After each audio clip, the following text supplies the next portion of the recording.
Hey guys, this is uh, week 8 of the fantasy hockey season. I'm back with the fourth video of this series. We are currently nearing the end of November / start of December. At this point in the season, we're about 20 or so games into it, and we should have a solid understanding as to how teams are most likely going to perform this season. As such, I'll be reviewing what I said last week and seeing how well I did, going over all the moves I made, and all the moves I think you should make for this week. Alright, let's get back into it. First off, we're starting with a recap of Week 7 and how I did as an individual team. Personally, in my league, I won a big matchup in Week 7. I beat the first place team by just a slim margin of 12 points. After this win in Week 7, I now have 5 wins and 2 losses, and I'm sitting at 3rd place in the league. Despite winning some of my big name games, some of my big name players didn't play well, and some of the other players did play as well, so I'll get into that right now. Alright, for the players that did play well, first off we have Jack Hughes with 52 points. As I said last week, the Devils have just been rolling through the competition. They've been playing amazing, and they continue to do that, and continue to play that way, and Hughes has just been at the forefront of that. Next up, we have Jordan Kyrou with also 52 points. The Blues have also continued to be good since their stint last week. Obviously, they weren't very good in the beginning of the season. They were really good last week, and they continue to be really good this week. Unfortunately, Buchnevich was injured this week, so he didn't put up as many points as Kyrou did, but Kyrou really capitalized for me. Next up, we have Jacob Chychrun. He had 25 points, and this is his first week back since being injured for the previous part of the year. He's clearly proved his worth. He only played a few games, and obviously still has that trade value. He could be traded to a cup contender team, which could increase his points substantially, so he's very worthwhile right now. Next up, we have Rasmus Dahlin. He had 34 points. I'm not sure how much I've talked about Dahlin this year, but he has just been phenomenal. Easily one of the top 3 fantasy defensemen this year. I'd say him, Makar, and Carlson have been the top 3 defensemen this year. He's just been so good all season, scoring goals, picking up assists, doing everything right. He's been consistent every week. Alright, now, for players that didn't play as good, Jose Saros had another bad week, only putting up 10 points.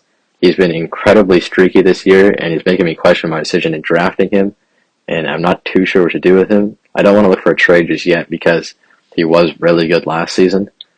Next up, we have Steven Stamkos. He only put up 18 points this week, which is rather disappointing. Unfortunately, the way it seems is if he doesn't score himself, he's not going to put up very many points. So you might end up with more weeks like this, but we'll see how it goes. Alright, now I'm going to recap what I said last week in all the ads I made, and just going to go over how well I predicted the stats of last week. Alright, so starting with Jacob Chychrun, obviously I recommended adding him. Clearly, I drafted him early on in the season, and so I've taken my own advice. I have him on my team, have stowed him away till now. Came back from injury, and he played just really good, right? Obviously, he has the potential to be traded, like I said, so obviously a really solid pick by me. Next guy I said I recommended adding was Filip Hronek.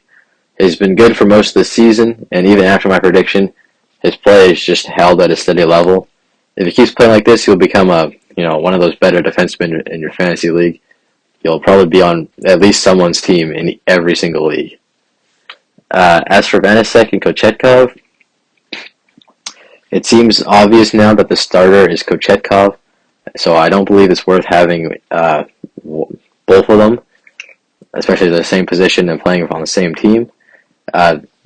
Kochetkov recently signed an extension, so he's probably going to be a starter. He has been starting the most games. They're both obviously very solid. The Devils have been playing very good, so there's no reason not to have one of them. Next person I recommended adding was Kuzmenko. He's continued to become consistent. The Canucks are struggling, and the coaching has been rather questionable recently. But him and Pedersen have been very consistent. They have the team very good chemistry. And as a result, he's been awarded more play time, more power play time, more overtime time, and he's scoring more. Next players I said to look out for were the Stars players. Obviously, Robertson, Hintz, Pavelski. These guys are all scoring at amazing rates. Robertson is currently like pretty much the second best scorer in the league behind McDavid, and he's leading the pack of these Dallas Stars guys, and he's really carrying them for us. Next person I recommended picking up is Jamie Benn. Also on the Stars, and he's been good all season, but nobody really picked him up because he's a streaky player, and he was consistent last week, and I think he'll be consistent again this week. Obviously, the next people I suggested adding were Nugent Hopkins or Zach Hyman. Obviously, just the benefit of them playing alongside Connor McDavid is just something you can't pass up, right? Even McDavid on a bad week like he had this week, or in this week, prior week, he still outplays his competition. He can still set up his teammates, still does everything right, still opens up that space for them to score. And especially with the injury to Evander Kane back in week 5, they have just all these opportunities to put the puck in the back of the net, and they're currently capitalizing pretty well.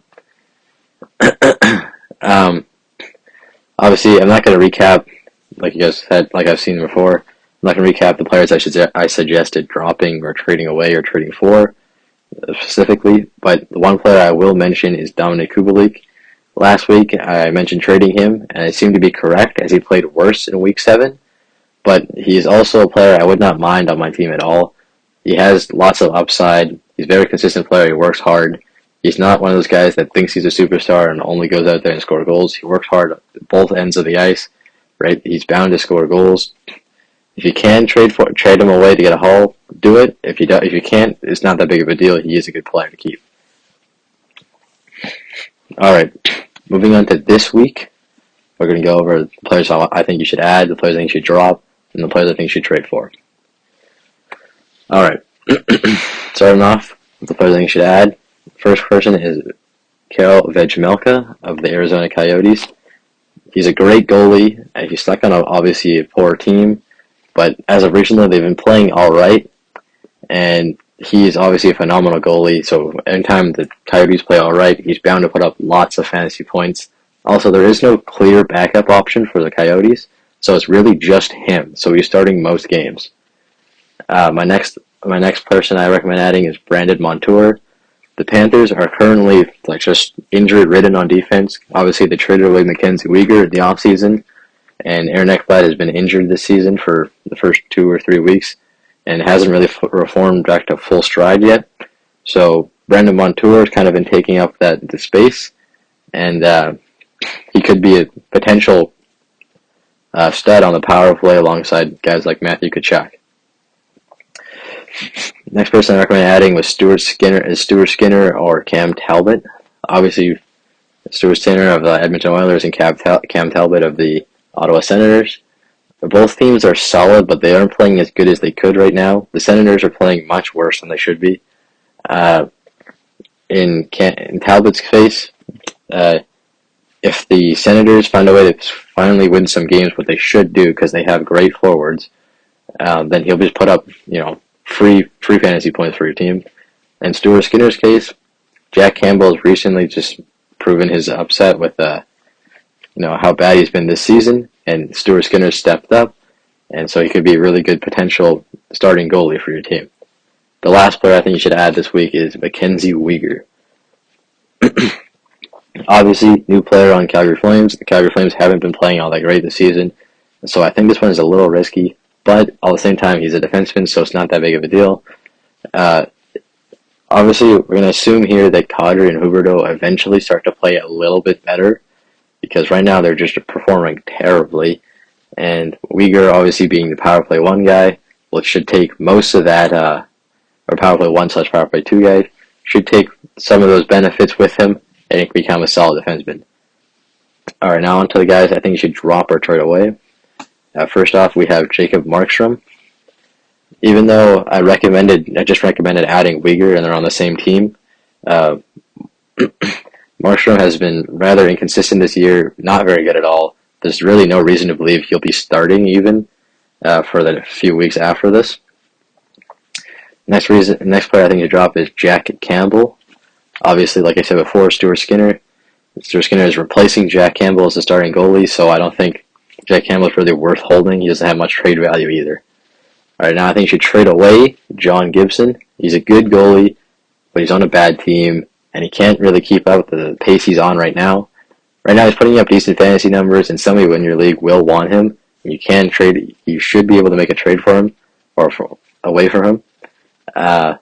It's just I think his production will drop off because he can't keep up the pace he's on right now with that bad of a team. And the next player I think you should trade away is Bertuzzi. He's been on and off the IR all year, injured, not injured. So he hasn't really picked up his streak yet.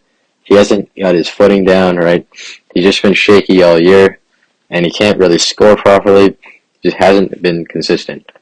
And at that point, he still has trade value, but if you really need to, I'd recommend just trading him away.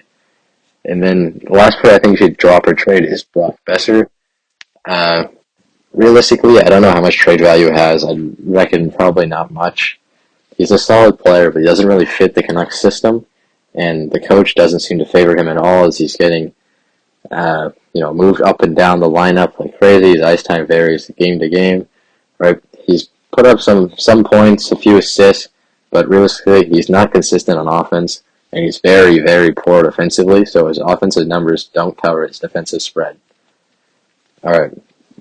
Lastly, I'm going to go over the players I think you should trade for.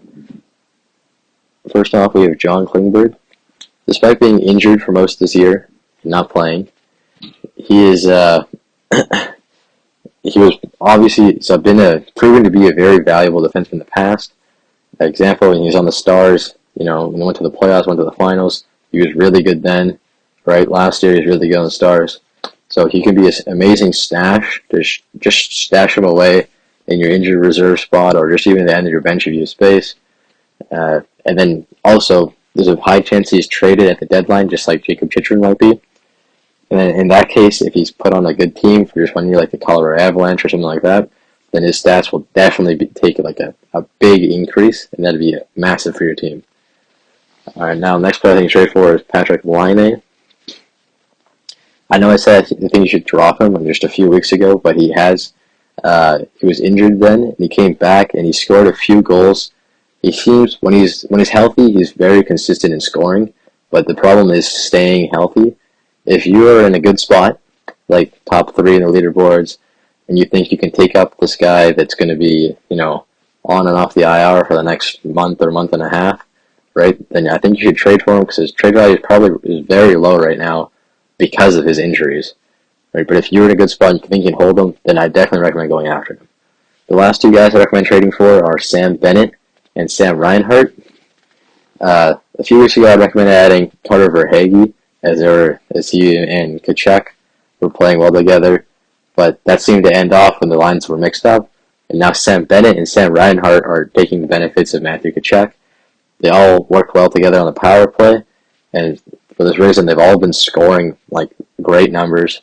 Obviously, Matthew Tkachuk isn't going to be someone you can really trade for easily, but Sam Bennett and Sam Reinhart might be available in waivers. They might just be available for trade. I recommend going after both of them. All right, guys, that was me for week 8. Tune in next week for week 9. I'll see you then.